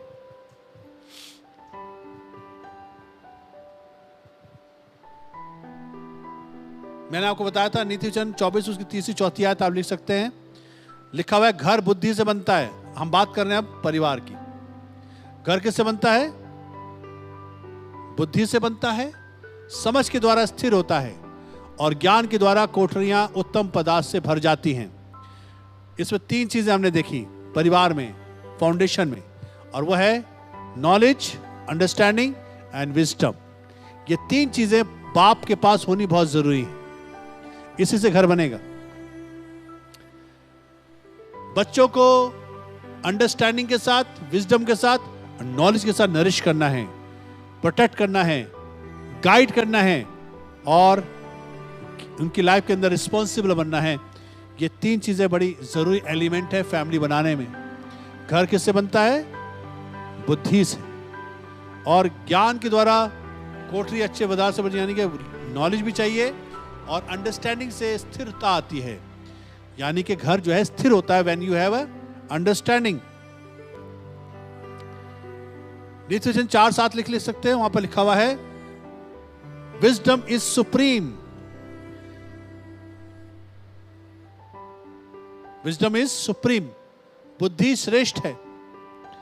इसलिए जो कुछ तू करे तो करे, पर बुद्धि की घटी की कमी ना होने पाए। ये भी लिखा हुआ है। और होशे 4:6 में हम पढ़ते हैं कि मेरे ज्ञान के ना होने से मेरे लोग क्या हो गए? बर्बाद हो गए, नाश हो गए। किसने बर्बाद किया खुदा के लोगों को? अज्ञानता ने। इसलिए घर किससे बनेगा? अज्ञानता से नहीं बनेगा। अज्ञानता से बर्बाद होगा, बुद्धि से बनेगा। और इसके लिए सोर्स को सबसे पहला कदम उठाना है। सोर्स है man. We are the source of our family, of our ministry. हम लोग अपने जो कुछ हमें जमीन पर हमें दिया है, वी आर द सोर्स। इसलिए we can not be a victim. हम विक्टिमाइज हो नहीं हो सकते। हम ये नहीं कहते उसने ऐसा कर दिया वरना हम तो ये कर डालते, उसने वैसा कर दिया। हम अपनी पोजीशन पर वापस आए। और इसलिए खुदा कहता है मैं सोर्स को, जो फादर है, उसको बच्चों की तरफ, जो बच्चे रिसोर्स है, ध्यान से सुनेगा। Who is your resource? Your children. And who is the source for your children? You are. आप अपने बच्चों के लिए सोर्स हैं। आपके बच्चे आपके लिए रिसोर्स हैं। Praise the Lord. आप सोर्स प्रोवाइडर है, रिसोर्स रिसीवर है। Praise the Lord. इस बात को समझ रहे हैं? सुने मेरे गौर से।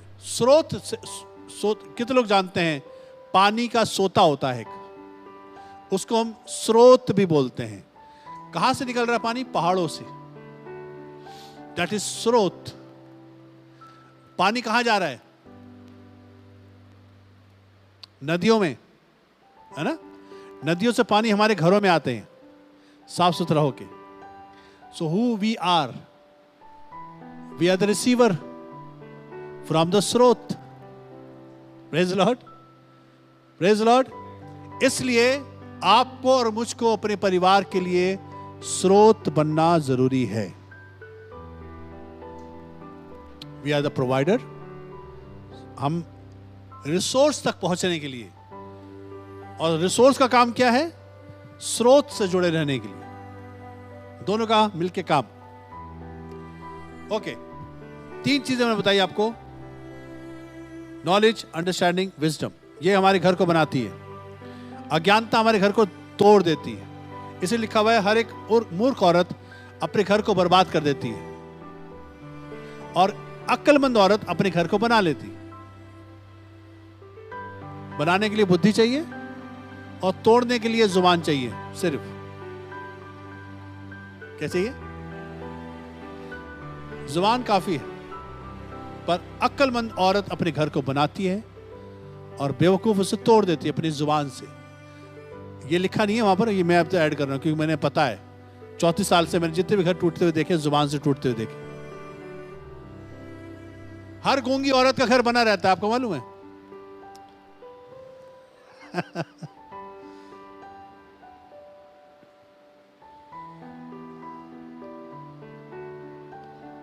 कार का लाइसेंस कितने लोगों ने अप्लाई करा हुआ है? कार का लाइसेंस, स्कूटर का लाइसेंस। हमारे जमाने में तो बहुत आसानी से बन जाते थे। आजकल मैंने सुना है बहुत ज्यादा प्रैक्टिकल ट्रेनिंग भी है, और उसके बाद कंप्यूटर में आपको ऑनलाइन टेस्ट देने हैं और फलाना ढिमकाना, बड़ा मुश्किल से सारी डिटेलें शिटेलें देनी पड़ती हैं। शादी में कितना टाइम लगता है? जब शादी होती है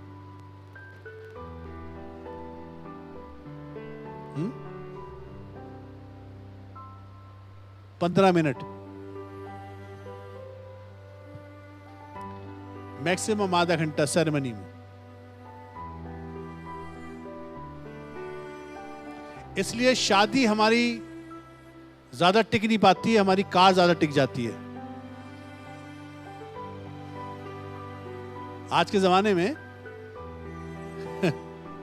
कार का लाइसेंस ज्यादा चल जाता है मुझे शादी के।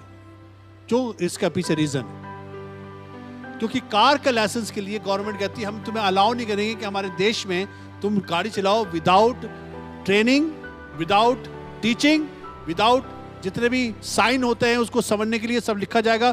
सारा तुम्हारा थ्योरेटिकल और प्रैक्टिकल दोनों ट्रेनिंग होगी, तब हम तुम्हें अपने देश में कार चलाने देंगे।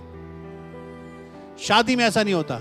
शादी में सिर्फ लड़का तैयार होना है, लड़की तैयार हुई, 30 साल के 20 साल के जितने भी हो गए, फटाफट शादी कर दो जी, बहुत अच्छा है, बहुत है, लड़का अच्छा काम करता है, बस। कोई ट्रेनिंग नहीं होती उनकी। इसलिए डिवोर्स रेट हाई है, क्योंकि ना औरत को पता होता आदमी कैसे हैंडल करना है, ना आदमी को पता होता औरत कैसे हैंडल करना है। क्योंकि घर मोहब्बत से नहीं, बुद्धि से बनता है। किससे बनता है घर? मोहब्बत क्या है? मोहब्बत is like a force.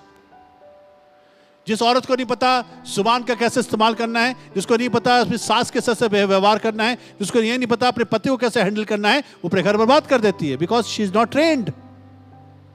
She is physically fit but spiritually dead. She is not educated spiritually. ऐसे आदमी को नहीं पता होता अपनी औरत को कैसे हैंडल करना है। वो सोचता मुझे स्लेव मिल गई। कई दफा आदमी कहता है अरे घर में काम वाली कोई नहीं मिल रही थी, मैंने शादी कर ली। और आदमी कहती है तुम्हें सिर्फ घर में झाड़ू पोछा है और ये लगवाते तो किसी नौकरानी को ले आते, मुझे क्यों लिया है तुमने, मुझे इसलिए रखा क्या? he don't know what's the meaning of the wife.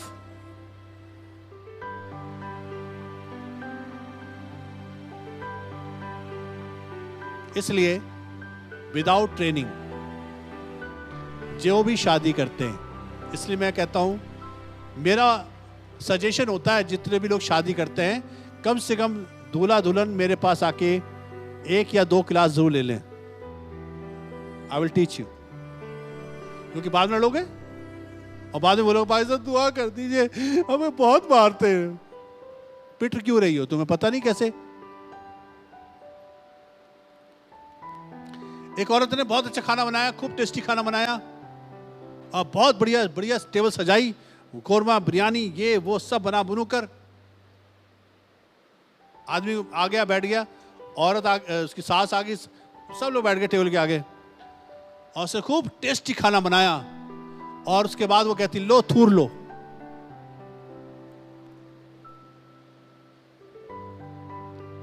खाना बना दिया मैंने, लो थूर लो। थूर लो का मतलब होता है जैसे सुअर खाते हैं, खा लो। इतना अच्छा खाना बनाया, हैंडल नहीं करना आया जुबान का। एक एग्जाम्पल दिया। ऐसे बहुत से लोग हैं जिनको अपनी जुबान हैंडल नहीं करनी आती, जिनको रिश्ते हैंडल नहीं करने आते, जिनको समझदारी नहीं है हाउ टू हैंडल सास, how to handle wife, how to handle relationship, because they are not trained. Training word of God से मिलती है।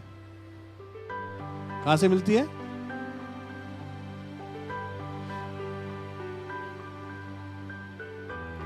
इसलिए कई लोग सफरर हैं। मैं पूरे वर्ल्ड के सर्वे करने के बाद बता रहा हूं, ज्यादातर शादी के बाद आदमी कहता है झेल रहे हैं यार। Not in India only. क्यों ऐसा है? Because you are not trained. ना तुम्हें पता था ना उनको पता था, दोनों ने एक दूसरे की ऐसी तैसी कर दी। और अब क्या है, बच्चों की खातिर जी रही हूं मैं तो, बस बंदा आदमी शक्ल ना देखूं मैं। ये बच्चों की खातिर भैया सारे काम कर रहा हूं मैं, बच्चे ना होते तो मैं कब के छोड़ देता औरत को। बच्चे आ गए बीच में। Reason? No knowledge, no understanding, no wisdom. Source जिससे सारी बातें निकलती हैं उसको ठीक होना बहुत जरूरी है।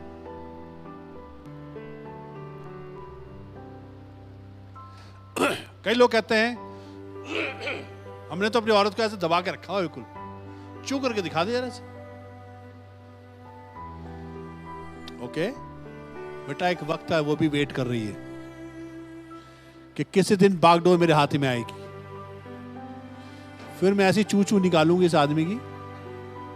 शी इज ऑल्सो वेटिंग, क्योंकि आपको एक दूसरे पर रूल करने के लिए नहीं बनाया था खुदा ने। एक दूसरे के साथ में कंपैटिबल होकर, हेल्प कर कर, एक दूसरे की रिस्पेक्ट करके और मोहब्बत करके चलने के लिए बनाया था। अगर आप अपने आदमी को दबा कर रखना चाहती हो तो एक दिन वो आपके लिए एक दिन खड़ा हो जाएगा खिलाफ।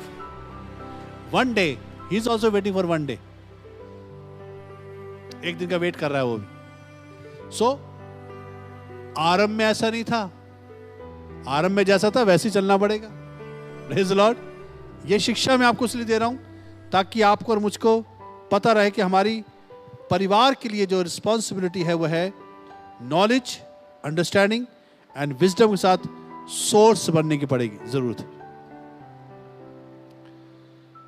मैंने आपको बताया ना, love is not a foundation of the family, wisdom is the foundation of the family. Love कब फुर होकर निकल जाता है? मैंने बहुत सी लव मैरिजों को बर्बाद होते देखा है। लव मैरिज, अगर अरेंज मैरिज में डिवोर्स होते हैं तो लव मैरिज में नहीं होने चाहिए, पर उसमें भी हैं। Why? Because love is not a foundation, love is only source. जरा सी वो है, लव इज ओनली फोर्स, एक बहाव है। पर जो सबसे मेन चीज है वह है हमारी बुद्धि, जिससे हमें नॉलेज मिलती है। तो नॉलेज कहां से मिलेगी हमें? कहां से मिलेगी knowledge?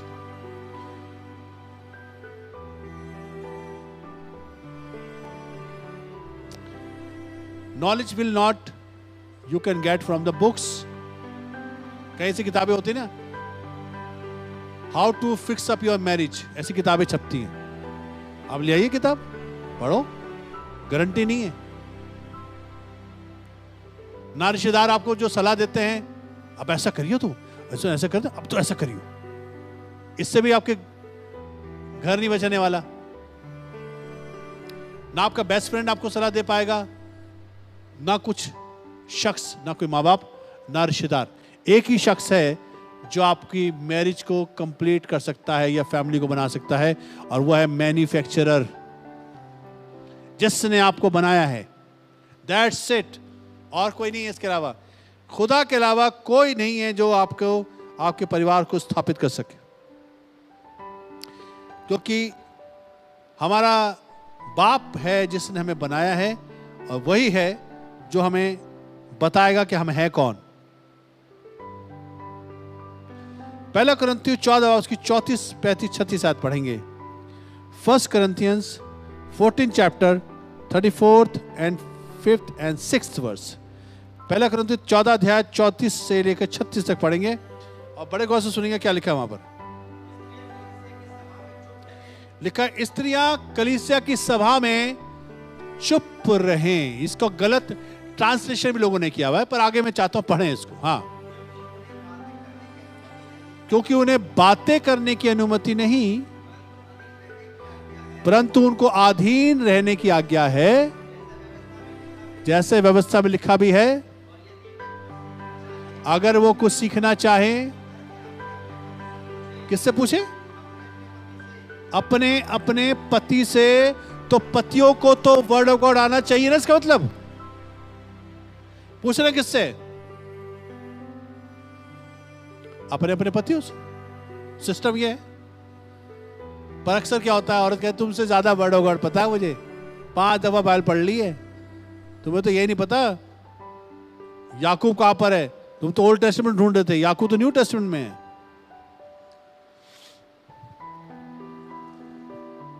She is right, she is right. इसलिए वो बातें करती है ना, क्योंकि उसके पास वर्ड ऑफ गॉड है। इसलिए वो ज्यादा बातें करती है, because she has a word of God. और बाइबल बताती है कि स्त्रियों को अपने अपने पतियों से पूछना चाहिए, क्योंकि आगे क्या परमेश्वर का वचन तुम में से निकला,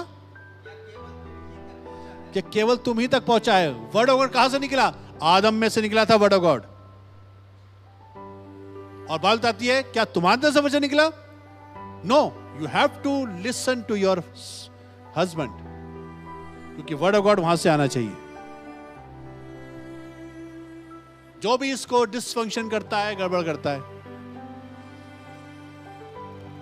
सोर्स कौन है वर्ड ऑफ गॉड की? मैन। पुरुष के पास खुदा का कलाम होना चाहिए। स्त्रियों को अपने अपने पतियों से सीखना चाहिए। यह एक सिस्टम है अधीन रहने का। पर जब पुरुष अपने अंदर मेहनत नहीं करते हैं, नॉलेज को हासिल नहीं करते हैं, तो फिर स्त्रियां अपनी पोजीशन से बाहर आ जाती हैं। She dysfunction. इसलिए पौलुस ने कहा कि स्त्रियों का कलीसिया में बातें करना अच्छा नहीं। बातें का मतलब होता है, ध्यान रखिए, बातें का मतलब होता है इंग्लिश में टॉक, टीच, प्रीच। ये तीनों चीजें जुबान से होती हैं। Talk, teach and preach. कलीसिया में जो अनपढ़ औरतें उस जमाने में पौलुस की होती थी, जब पौलुस अपने रेवलेशन देता था, तो औरतें वहीं पे चिल्ला उठती थी, पौलुस जी वो जो आप बताया तीसरा आसमान उठा लिए गए, वो किसको किसको देखा हमने? योना को देखा था, पतरस को देखा था। ऐसे ऐसी बातें वो ऐसे जब बोलती थी, तो पौलुस कहता है स्त्रियों को कलीसिया में बातें करना नहीं चाहिए। अपने अपने पतियों से घरों में पूछे जो उनको पूछना है वर्ड ऑफ गॉड। पर टीचिंग और प्रीचिंग जो है ये डिफरेंट बात है। बातें मनाती कलीसिया में। अगर आपके पास वर्ड ऑफ गॉड है, लेडीज के पास, वो टीच भी कर सकती है, प्रीच भी कर सकती है। पर सिस्टम यह है कि जब पुरुष के पास कलाम नहीं होता, तो फिर स्त्रियां किसके पास पूछने जाते पता आप? फिर बुरा भी लगता है उनको। हमेशा पादरी साहब के पीछे लगी रहती हो, उनको फोन करके पूछते रहती हो। आदमी के लोग अंदर से जलते भी है पादरी से, औरतें ज्यादा अटैच्ड। रीजन क्या है भाई? बिकॉज यू आर नॉट आप वर्ड ऑफ गॉड को लेके कैरी नहीं कर रहे, इसलिए औरतें फिर पादरियों के खिलाफ, पादरी के साथ में जुड़ जाती हैं। आई am not saying in a wrong way, but उससे पूछती है क्योंकि वो वर्ड ऑफ गॉड चाहती हैं। She is a student. पर स्टूडेंट को सबसे बढ़िया इंपॉर्टेंट जो शख्स होना चाहिए स्टूडेंट के पास, उसका पति होना चाहिए। हालेलुया। इसलिए सिस्टम को हमें समझना बहुत जरूरी है। मैं आपको ये वाली कहानी इसलिए बता रहा हूं ताकि आप बाइबल को खूब पढ़ना शुरू कर दें। You are teacher, you are word of God giver, you are the source. आपको अपने खानदान के लिए वर्ड ऑफ गॉड की बातें पता होनी चाहिए। बेटा लिखा है ना, जब बच्चा आपका कुछ गड़बड़ बातें करे, नहीं बेटा देखो यीशु मसीह क्या कहा था, देखो उसे कहा था ना ऐसे ऐसे ऐसे ऐसे करना है, और तुम बेटा ये गलत बात, you should have word of God. अक्सर ये होता है कि हम जब अपने आप को, जितने जवान सुन रहे हैं ध्यान से सुनिएगा, you must read Bible for your generation. जितने यहां पर पुरुष बैठे हैं अपने ग्रैंड फादर, ग्रैंड सन के लिए, ग्रैंड डॉटर्स के लिए, अपने नाती पोतों के लिए आपको खुदा का कलाम पढ़ना चाहिए। हालेलुया। मैं चैलेंज दे रहा हूं आप सबको, क्योंकि हम सब जो हैं परमेश्वर के बनाए हुए हैं, और हम सब अपनी पोजीशन पर अटके रहें और सोर्स बने। बोलिए फादर, बोलिए source.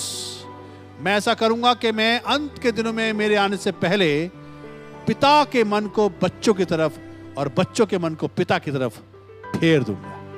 Hallelujah. So this is we need to have restoration. जल्दी से मैं आपको रॉन्ग माइंडसेट बताना चाहता हूं। Wrong mindset of man.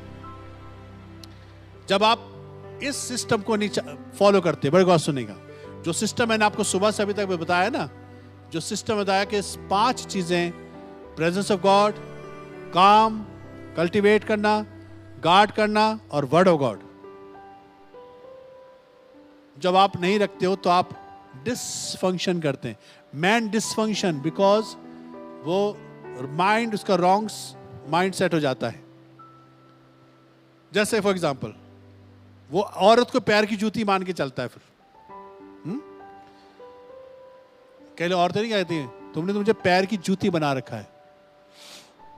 कई लोग पुरुष अपने औरत को अब्यूज करते हैं, हाथ पे चलाते हैं, गाली गलौज करते हैं। यह डिसफंक्शन होता है। क्यों? Because you are not in that position. जहां पर आपको खुदा ने रखा था, यह आपकी अज्ञानता का साइन है। सेक्स टॉय समझते हैं। सेक्स का मतलब है एनी टाइम, जब भी वो चाहे, चाहे वो बुरा मान रहे हो तब भी कहते नहीं। मेरे को बहुत से लोग इस तरह की शिकायत भी करते हैं। क्यों? क्योंकि पुरुष अपनी रॉन्ग माइंडसेट के हिसाब से चलते हैं। वो एक्सपेक्ट करते हैं क्योंकि बीवी चुपचाप रहे, ज्यादा जुबान ना चलाए, गुलाम की तरह रहे, बड़ों की इज्जत करे, क्योंकि पुरुष प्रधान समाज में रहती है। मेरी माँ बाप की सुने, बस घर का कामकाज करे, और उसकी मानसिकता में आता है दूसरी औरत, गुस्सा, लड़ाई झगड़ा करना, आर्ग्यूमेंट करना, शराब, और उसका एंड होता है तलाक, divorce. This is the wrong mindset of the man. जब आप इस तरह के फंक्शन को नहीं समझते हैं जो खुदा बताता है, तो ये डेवलप हो जाता है।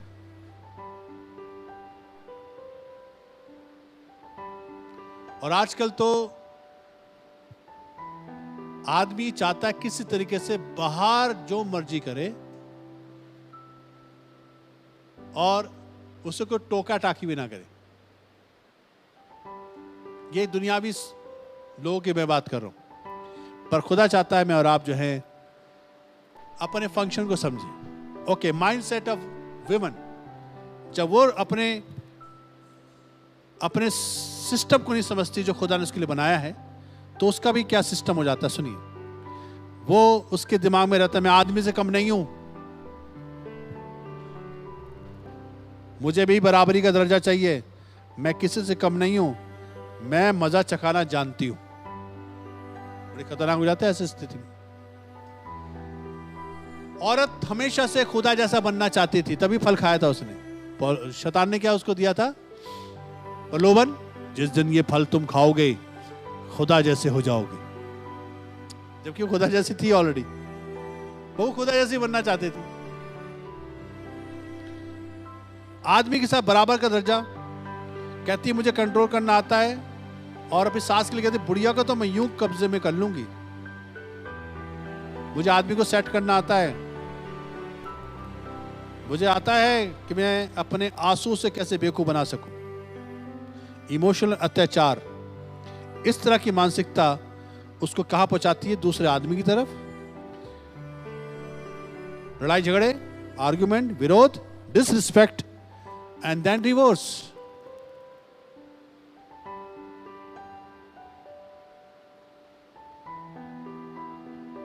ये हमारी समाज की असलियत।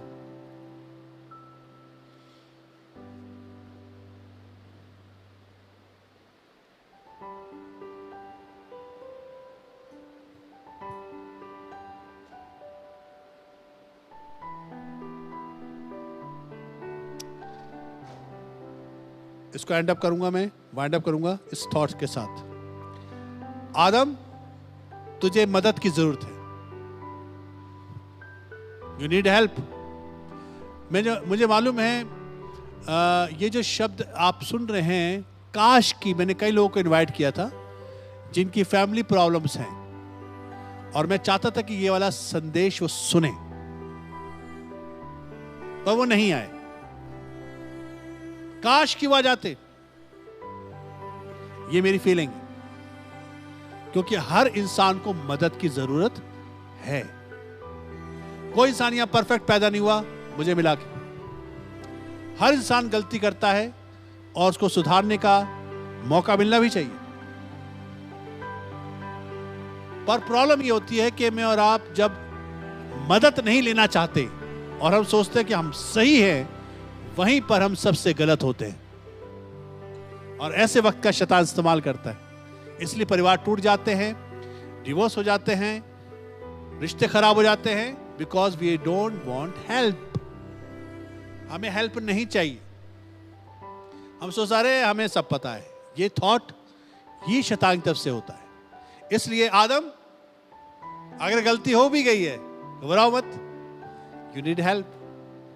ईव, गलती हो भी गई है, कोई बात नहीं, बट यू नीड हेल्प। मदद लो। किससे? खुदा के मैन्युफैक्चरर जो खुदा ने तैयार किए हैं, उन ऑथोराइज्ड डीलर के पास जाओ जो खुदा ने अपॉइंट करे हैं, जो आपको खुदा की तरफ से सही सलाह देंगे।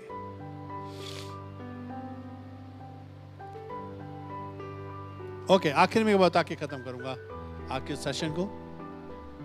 God is source of Adam, मैंने को बताया था ना, and Adam is source of Eve. इसलिए लिखा हुआ है, इस कारण पुरुष अपनी माता पिता को छोड़कर अपनी पत्नी से मिला रहेगा। यह कहीं नहीं लिखा कि स्त्री अपने पिता को छोड़ेगी। स्त्री कभी अपने पिता को नहीं छोड़ती, नहीं छोड़ती, बल्कि स्त्री एक्सचेंज करती है। She exchange father. जब शादी का वक्त होता है, उसका पापा उसको लेकर आता है चर्च के अंदर, और एक दूसरा पापा खड़ा हुआ होता है जो उसका वेट कर रहा होता है, और उसका हाथ उसके हाथ में दे दिया जाता है। Praise the Lord. वो क्या करती है? She never without father. इसलिए आज के जवान बच्चों से पूछो अपनी गर्लफ्रेंड को क्या बोलते हैं? बेबी, है ना? बोलते हैं ना, मेरा बच्चा है तू। वाई? क्यों बोलते हैं? क्योंकि अंदर से फादर हैं वो, और बोलते हैं शी इज माई गर्ल, ये लड़की है। और आगे चल के लड़की भी अपने हस्बैंड को पापा ही कहने लग जाती है। देख लीजिए आप, बहुत से लोगों को मैंने सुनते देखा है, डैडू क्या कर रहे हो तुम? डैडू, तुम्हारा डैडू है क्या? नहीं, बच्चों के बोलती है डैडू, पापा, ऐसे शब्दों का इस्तेमाल करती। क्यों?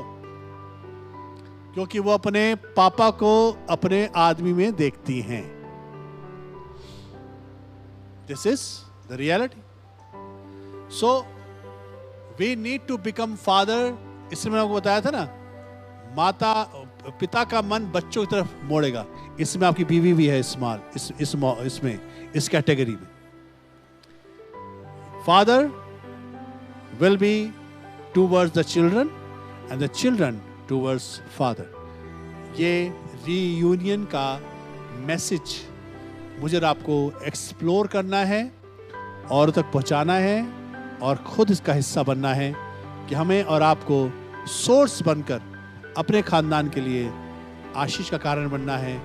और we have to become a builder, not the destroyer, but build करने की जरूरत है। रिलेशनशिप, घर, समाज, देश, हमें आपको बनाने की जरूरत है। इसके लिए पुरुष का मिल जाना जरूरी है।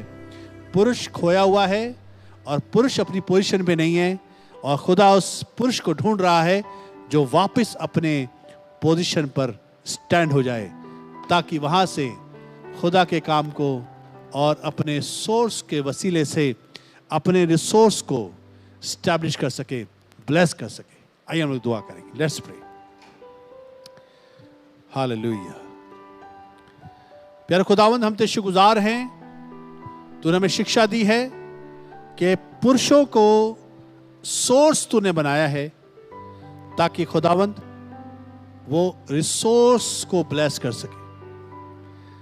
बच्चों के मन को तू मोड़ता है ताकि वो पिता की तरफ जाएं, और पिता के मनों को मोड़ता है ताकि वो बच्चों की तरफ जाएं। हाँ खुदावंद, तेरे आने से पहले man will become a father and become a source, nourisher, protector, provider. मदद कर प्रभु जी, बच्चों के दिलों को भी मोड़, ताकि प्रभु जी वो अपने पिता की रिस्पेक्ट करते हुए उनके साथ जुड़े रहें, उनको तरक्की मिले, ब्लेसिंग मिले, और खानदानों में फिर से रवानगी आने पाए, और वही मुसीबतें, तकलीफें जो शैतान ने डाली थी, उससे हम ओवरकम करके हम एक अच्छे परिवार की स्थापना कर सकें। सबको प्रभु जी ब्लेस कर। पुरुषों को प्रभु जी, जो कि सोर्स तूने बनाया, पिता बनाया है, अपनी जैसा बनाया है, हमें अपनी फंक्शन करना सिखाइए, ताकि हम डिसफंक्शन ना करें। सारा आदर, सारी महिमा आपको देते हुए यीशु मसीह के नाम से मांगते हैं, आमीन। जय मसीह की। Praise the Lord.